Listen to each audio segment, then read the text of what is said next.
एक लड़की अपने माँ के साथ पुलिस स्टेशन के बाहर खड़ी थी। बस वो रोए जा रही थी, रोए जा रही थी। उसकी माँ कहती है कि बेटा साहस रखो, हर पुलिस वाला एक जैसा नहीं होता है। लेकिन लड़की बार बार पुलिस वालों को देखकर डर जा रही थी। अब माँ किसी तरह से पुलिस के पास उसे लेकर जाती है और फिर पुलिस को जो कुछ बताती है उसे सुनकर पुलिस वाले भी हैरान थे। अब उसके साथ जो कुछ हुआ था उसकी भनक अधिकारियों को भी लग जाती है और फिर अधिकारी जांच के आदेश देते हैं। फिर एक ऐसी हकीकत सामने आती है जिसको सुनकर इंसानियत ही शर्मसार हो जाती है। तो नमस्कार, प्रणाम, मैं आपका अपना विशु राय हाजिर हूँ जुर्म की दरिंदगी की एक ऐसी कहानी के साथ जिसे सुनकर आप भी दंग रह जाएंगे। साथियों, मैं बात कर रहा हूँ उत्तर प्रदेश के कानपुर की। कानपुर में एक जगह लगती है घाटमपुर। घाटमपुर में एक लड़का पुलिस की तैयारी कर रहा था। पुलिस की भर्ती आ जाती है। आए दिन वह गांव से बाहर जाकर एक ग्राउंड में रनिंग करता था, पुलिस की तैयारी कर रहा था। लेकिन इसी बीच एक दिन जब वह घर से ग्राउंड की तरफ जाता है तो देखता है कि खेत में एक खूबसूरत लड़की काम कर रही है। काफी सुनसान जगह रहती है। उसी समय उसके दिमाग में न जाने क्या फितूर चलने लगता है कि वह उस लड़की के पास जाता है। लड़की का नाम रेखा रहता है और वो उसी के गांव के पास की ही रहने वाली होती है। उसके पास जाता है और बातें करने लगता है। अब इधर फिर कुछ बात करता है और फिर ग्राउंड की तरफ चला जाता है। रनिंग करने के बाद जब वहां से वापस लौट रहा था तो वह देखता है कि फिर वह लड़की उसी खेत में काम कर रही है और अकेली है। अकेली पाकर उस लड़की के पास जाता है, बातें करता है। लड़की जैसे उससे थोड़ी बहुत बातें करती है, फिर वह सुनसान जगह देखकर उस लड़की के साथ अश्लील हरकतें करने लगता है। उसके एक एक कपड़े निकालने लगता है। इधर लड़की हैरान रह जाती है, उसे मना करने की कोशिश करती है, लेकिन लड़का मानने को तैयार नहीं होता है और उसके साथ जबरदस्ती करने लगता है। इधर जबरदस्ती करने के बाद, समय बिताने के बाद, लड़का लड़की को कहता है कि तुम किसी को यह बात मत बताना। और फिर जब लड़की जिद पर आ जाती है कि वह जाकर अपने घर वालों से और लोगों से इस बात को कहेगी, तो लड़का कहता है कि वो उसे बहुत प्यार करता है, वो उससे शादी करेगा। अब इधर लड़की चुप हो जाती है शादी की बात सुनकर और फिर लड़का अपने घर चला जाता है। रेखा भी अपने घर चली जाती है। जो लड़का रहता है उसका नाम अनुज रहता है। अनुज अपने घर चला जाता है, रेखा अपने घर चली जाती है। फिर अनुज जब अगले दिन ग्राउंड पर जाने के लिए तैयार होता है तो उसके दिमाग में फिर फितूर चलते हैं।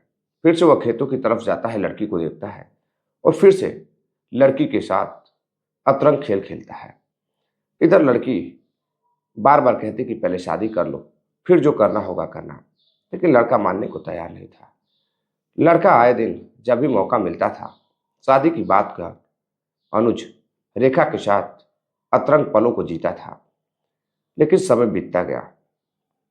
एक दिन उसकी हालत खराब होने लगती है। जब हालत खराब होने लगती है तो वह अपने माँ के पास जाती है, हिम्मत जुटाती है लेकिन कुछ कह नहीं पाती है। तभी उसे पता चलता है कि वह तो गर्भवती हो चुकी है। उसके पेट में तो अनुज का बच्चा पल रहा है। अब यह सब देखने के बाद वह हैरान रह जाती है। उसे समझ में नहीं आ रहा था कि वह करे तो क्या करे।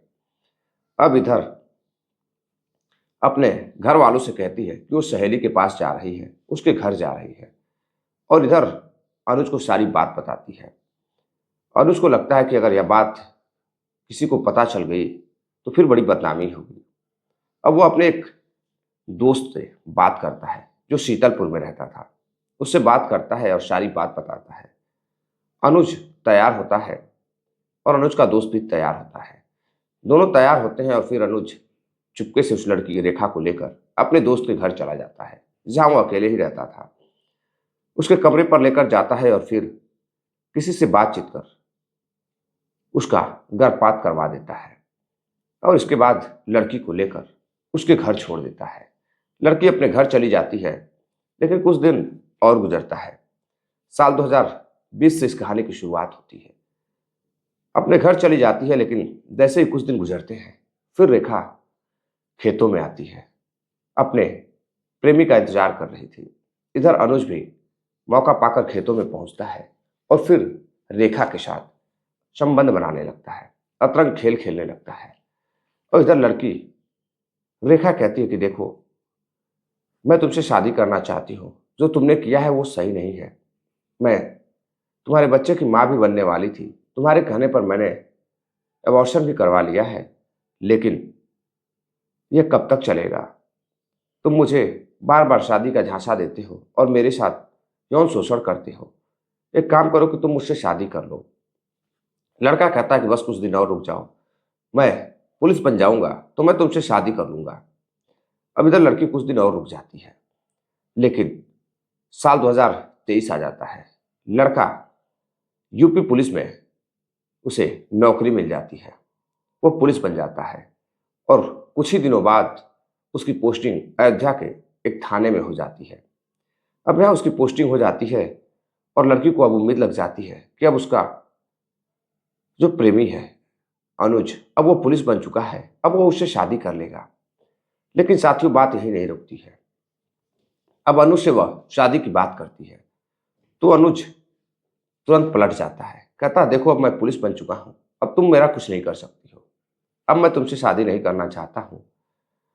लड़की कहती है कि जो तुमने मेरे साथ किया है वो सब क्या था?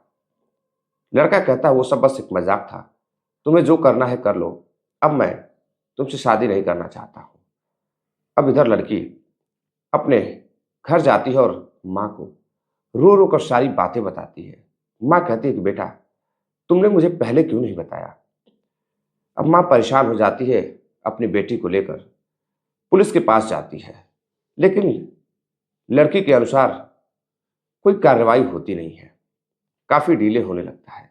इधर माँ परेशान होने लगती है, रेखा भी परेशान होने लगती है।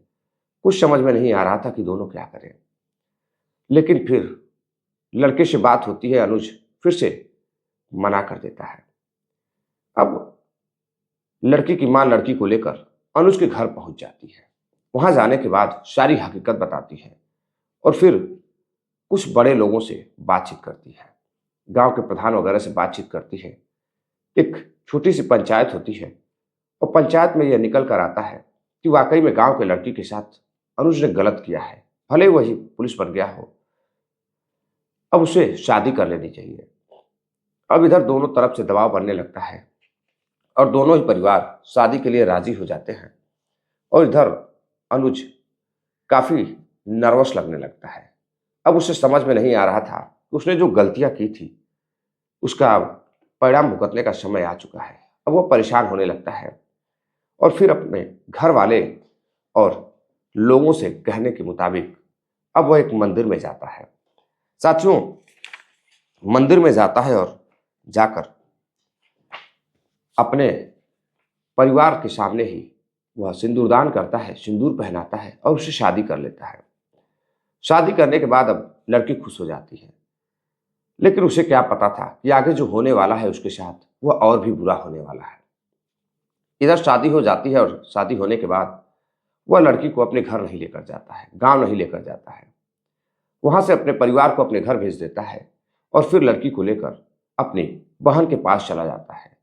वहां जाने के बाद 3 से 4 दिन उसको अपनी बहन के पास रखता है और फिर उसके साथ वहीं पर सुहागरात मनाता है, समय व्यतीत करता है। 3 से 4 दिन गुजर जाते हैं तो फिर लड़की के कहने के बाद, रेखा के कहने के बाद अनुज अपनी पत्नी को अपने घर लेकर आता है। गांव लेकर आता है तो लोग उसे देखकर तरह तरह की बातें कर रहे थे। अब वह परेशान हो चुका था लोगों की बातों को सुनकर। अब गलती तो उसने की थी, अब शादी भी कर ली थी, सब कुछ सही चल रहा था, लेकिन फिर वह जब नौकरी पर वापस लौट जाता है तो घर आने का नाम नहीं ले रहा था। इधर पत्नी परेशान हो जाती है, फिर परिवार से अपने माँ बाप से कहती है। माँ बाप फिर से जीत पर आते हैं और फिर लड़का घर आता है। घर आने के बाद अब पत्नी के साथ समय व्यतीत करता है, घर वालों से बातचीत करता है। समय धीरे धीरे बढ़ता जा रहा था। साल 2025 आ जाता है। अब इधर छुट्टियां कम मिलती थी और महाकुंभ का मेला भी चल रहा था। अब इसी दौरान वह घर आता है और फिर घर आकर अपने पत्नी से उसे छोड़ने की बात करता है। वो कहता है कि वो उसे छोड़ दे और अपने घर चली जाए, सुकून की जिंदगी जीने दे। वो उसके साथ शादी करके खुश नहीं है। लड़की रोने लगती है, कहती है कि जो तुमने मेरे साथ किया है, क्या वो सही था? तुमने शादी की बात कही थी और फिर मेरे साथ यौन शोषण किया था। अब लड़का कुछ नहीं बोलता है और फिर उसके साथ अतरंग खेल खेलने लगता है, उसके साथ संबंध बनाने लगता है, यानी कि अपने पत्नी के साथ शारीरिक संबंधों के दौर में जुड़ जाता है। लेकिन कुछ दिन और गुजरता है, फिर लड़का छुट्टी लेकर घर नहीं आ रहा था। लड़की परेशान हो जाती है और फिर से उसे घर बुलाती है।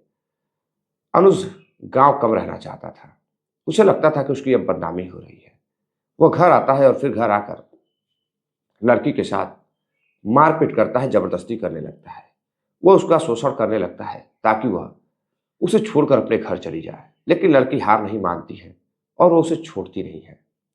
अब एक दिन अनुज जब नौकरी से वापस आ रहा था, तभी एक सपेरे से बातचीत करता है। सपेरे से बातचीत करता है और सपेरे को घर बुलाता है। घर बुलाने के बाद सपेरा घर आता है और फिर पूरा परिवार गहरी नींद में था और इधर पत्नी कमरे में थी और फिर सपेरे को बुलाकर पत्नी सो रही थी। सपेरा जो सर्प होता है, सांपों का जहर निकालता है और एक इंजेक्शन में भरता है। इंजेक्शन में भरने के बाद उसके पति को देता है कि ले जाकर उसके शरीर में लगा दो। और उसका पति अनुज अब जहर से भरा हुआ इंजेक्शन, विषैला इंजेक्शन लेकर अपने पति के पास जाता है और फिर उसे वो इंजेक्शन लगा देता है। पत्नी पूछती कि यह कैसा इंजेक्शन है, तो बताता है कि यह दर्द का इंजेक्शन है। तुम्हारी जब तबीयत खराब होगी वो सही हो जाएगी, इससे काफी ताकत मिलेगी। अब कुछ ही घंटे गुजरते हैं, उसकी हालत खराब होने लगती है, वह बेसुध होने लगती है। अब इसी दौरान उसे लगता है कि उसके पति ने कुछ गलत किया है। तब वो उठकर जाती है और परिजनों को बताती है उसके पति ने एक इंजेक्शन लगाया है जिससे उसकी हालत बिगड़ रही है। अब लोग लेकर आनंद फानंद में उसे अस्पताल लाने लगते हैं। इधर अनुज उसे मना कर रहा था, परिवार वालों को मना कर रहा था कि ले जाने की कोई जरूरत नहीं है, यह सही हो जाएगी। लेकिन परिवार वाले अपने बेटे की बात नहीं सुनते हैं और उसे लेकर अस्पताल जाते हैं और उसके घर वालों को फोन करते हैं। इधर डॉक्टर जब इलाज करते हैं तो बताते हैं कि इसे तो विषैला इंजेक्शन दिया गया है। अब इधर लड़की सही हो जाती है, धीरे धीरे सुधार होता है। और साथियों, जब सुधार होता है तो यानी कि 25 मार्च साल 2025 को जब सुधार हो जाता है, वो सही हो जाती है, तो फिर अपने माँ के पास जाती है और रोने लगती है। उसकी माँ कहती है, बेटी अब तुम्हारे जीवन में जो लिखा है वो तो होकर रहेगा। एक काम करो, वो पुलिस वाला है, पता नहीं उसकी कोई सुनेगा या नहीं सुनेगा। फिर वह शिकायत दर्ज कराती है अनुज के खिलाफ, लेकिन कोई कार्रवाई नहीं होती है। इधर वो परेशान हो जाती है, अब अनुज के साथ नहीं रहना चाहती थी। उसे पता चल चुका था कि अनुज उसकी जान भी ले सकता है। अब फिर से अपनी पत्नी को लेकर वह पुलिस के अधिकारियों के पास जाती है। वहां जाकर अपनी शिकायत दर्ज कराती है और जब मामला पूरी तरह से अधिकारियों के संज्ञान में आता है तो अधिकारी जांच के आदेश देते हैं। और फिर जो हकीकत अधिकारियों को पता चलती है वो बेहद शर्मसार कर देने वाली थी। एक पुलिस वाला जो रक्षक रहता है वो भक्षक बनने लगता है। तो भला लोगों को पुलिस से यह आस कैसे लग सकती है कि वो उसे न्याय दिलाएंगे। अब लड़की के साथ जो कुछ हुआ था, वह एक पुलिस वाला यानी कि उसका पति जो पुलिस में था वही उसके साथ ऐसा शोषण कर रहा था। तो वो पुलिस वालों को देखकर डरने लगती है। लेकिन कहते हैं हर पुलिस वाला एक जैसा नहीं होता है, वह तो अपने बचने के लिए ऐसा काम कर रहा था। अब अधिकारी जांच के आदेश देते हैं, जांच पड़ताल होती है और फिर अनुज को गिरफ्तार भी किया जाता है और उसे जेल भी भेज दिया जाता है और लड़की को अंततः न्याय मिलता है। लेकिन जब उसे सजा होगी तब शायद जाकर उस लड़की रेखा को न्याय मिलेगा। साथियों, अक्सर कर अपने जीवन में कुछ लड़के ऐसी गलती कर जाते हैं जिसकी वजह से उन्हें जीवन भर भुगतना पड़ता है। जैसे कि अनुज, उसकी एक गलती ने उसकी नौकरी भी ले ली, जो जीवन भर का उसका सपना था, जिसके लिए उसने मेहनत की, और मात्र हवस की भूख में उसने अपने परिवार को भी बर्बाद कर दिया, खुद को भी बर्बाद कर दिया, और रेखा के परिवार को भी बर्बाद कर दिया। तो साथियों, ये थी पूरी कहानी। इस घटनाक्रम को सुनाने का उद्देश्य आपको जागरूक करना है, किसी को हैरान करना या परेशान करना नहीं है। चलते चलते साथियों, कुछ साथियों ने कमेंट किया जिन्होंने अपना नाम लेने की अपील भी की है, जिसमें सुनील चौधरी हैं सेंट्रल जेल बीकानेर से, डॉक्टर ए के अग्नोत्री हैं प्रयागराज से, हिमांशु राय हैं उत्तर प्रदेश लखनऊ से, हमारी कहानी को रोजाना सुनते हैं, फैजल खान भाई हैं राजस्थान से, हमारी कहानी को रोजाना सुनते हैं, दिल्ली से मनोज रस्तोगी हैं, यह भी हमारी कहानी को रोजाना सुनते हैं। तो साथियों, आप सभी कमेंट कीजिए, आने वाली कहानी में आपका भी नाम लिया जाएगा। बेहतर से बेहतर कमेंट करिए, अपनी राय दीजिए। मिलते हैं एक और नई कहानी के साथ, तब तक के लिए अपना ख्याल रखिए। नमस्कार, जय हिंद।